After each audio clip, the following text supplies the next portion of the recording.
ஆவணி மாத தேய்பிறை சனி பிரதோஷத்தை முன்னிட்டு தூத்துக்குடியில் உள்ள பழமை வாய்ந்த பாகம்பிரியால் உடனுறை சங்கர ராமேஸ்வரர் ஆலயத்தில் சுவாமி மற்றும் நந்தி பகவானுக்கு மலர்களால் அலங்காரம் செய்யப்பட்டு சிறப்பு பூஜை. ஆயிரக்கணக்கான பக்தர்கள் பங்கேற்பு.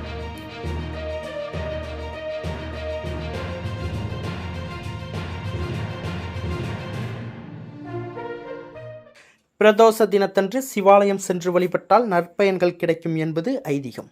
அதுவும் சனிக்கிழமை வரும் பிரதோஷம் வெகு சிறப்பு வாய்ந்தது ஆகும். அந்த வகையில் இன்று ஆவணி மாத தேய்பிறை சனி பிரதோஷத்தை முன்னிட்டு தூத்துக்குடியில் உள்ள பழமையான பாகம்பிரியால் உடனுறை சங்கர ராமேஸ்வரர் ஆலயத்தில் சனி பிரதோஷ விழா வெகு விமர்சையாக கொண்டாடப்பட்டது.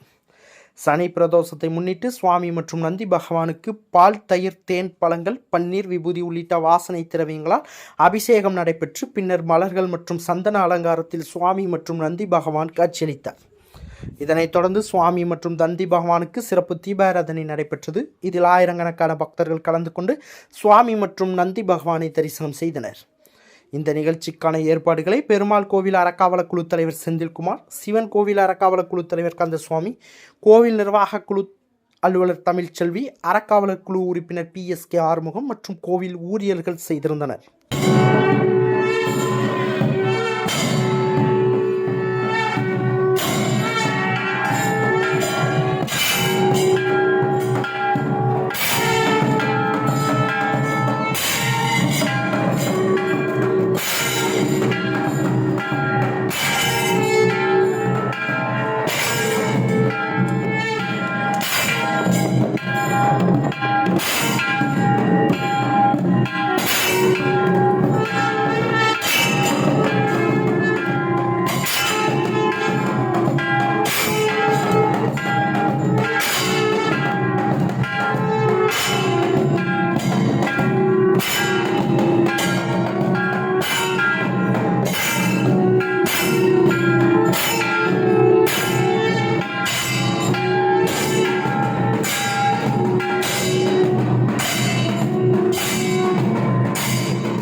செய்திகளை உடனுக்குடன் தெரிந்து கொள்ள உங்கள் கரம் டிவியை சப்ஸ்கிரைப் செய்யுங்கள். அதோடு பெல் பட்டனையும் கிளிக் செய்யுங்கள்.